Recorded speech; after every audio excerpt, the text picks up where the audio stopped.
Hey y'all, I just wanted to give y'all a quick video of something that I'm kind of excited about and I wanted to share. I know I'm a chatterbox, but I just wanted to give y'all a little background to the good news that I'm about to share with you. So back in my third semester of college, I had to drop out of school because I was pregnant with my firstborn with Moonpie, and Moonpie's dad refused to keep a job or just was not capable of keeping a job. I had to be the breadwinner. I could not continue to go to college. So that got shoved to the back burner. I actually love school. I made good grades. I took classes and things that I loved. I love to learn, and I had always dreamed of going back to school to get a degree. So recently Moonpie graduated and I helped her apply for the FAFSA and she applied to the local community college here in town and she's approved. So we're super excited for her to get started in the fall. And I, as they say in the South, just got a wild hair one day and decided to fill out the FAFSA for myself. And I got approved instantly. I'm like, okay. So I applied for the community college, and keep in mind, I left school when I was pregnant with Moonpie, and I did try to go back to college. I don't know what I was thinking. I was pregnant with Sunny by that time. I was just in a really difficult place in my life and I just wanted to go back to school so bad. And my best friend was going back to school, so we were going to go back to school together. But of course that didn't work out because neither one of us had supportive partners at that time. So those classes that I had signed up for, you're supposed to drop the classes so you don't get bad grades on your transcript. Well, I lived in another town and I was never able to get a ride up there to the college to drop the classes in time. So I got 4 Fs on my transcript permanently. So that was great. So of course I was on academic probation, and because I had dropped out before, I was also on financial aid probation. So over the years I made several attempts to actually enroll in other schools, in other community colleges, and the money that I owed my previous college stopped me. I owed them a balance of like $600, and with fees it was $900, and that followed me everywhere. And every time I got my income tax, I was like, I'm gonna go pay that $900 off so I can get my transcript and I can go back to school. But it seemed like every year my income tax check was smaller, and every year I ended up having to just throw whatever money I had at bills just to get caught up, just to keep our heads above water. So that $900 bill just sat there, and here we are. So I applied for the FAFSA and it was approved, and I prayed real hard about it, and I went ahead and applied for the local community college and it was approved. I just thought, okay, well, if my old college isn't going to send my transcripts, then I'm gonna have to start all over. I had 27 hours or units, whatever you want to call it, from my old college that I would basically have to do over, and that hurt. That stung,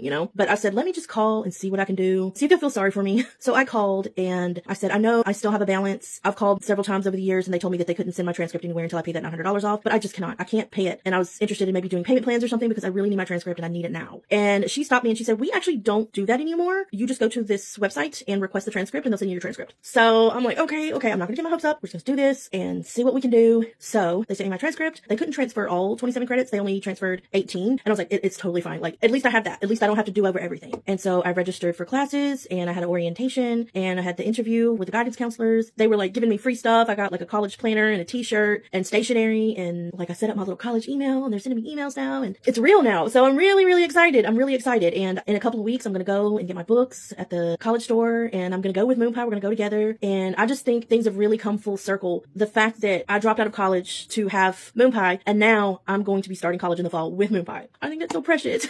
I love telling people that. And Moonpie, is super excited for me too. And I'm just like, don't worry. I'm going to be taking online classes. You'll be taking in-person classes. I'm not going to be there to cramp your style. But yeah, I actually wasn't going to say anything until after the first semester was over. I honestly didn't want anybody to know until I could actually follow through and get good grades and be proud of myself. But I can't hold it in. It's a lot of, negative stuff going on in my life right now, but I really want to share the positive things. So that is happening. Next month, I'm starting school again. Yes, I will still be working full time, but I'm going to try my best to balance everything out. Just wanted to share that amazing news. I hope everything goes well. I feel like maybe sharing this will force me to hold myself accountable. I just saw one of my favorite YouTubers talking about going back to nursing school even after she was on academic probation because she had similar circumstances, and I was so excited for her, and I was like, I want to talk about my news too. So there you go. So thanks for watching. I hope y'all have a great day.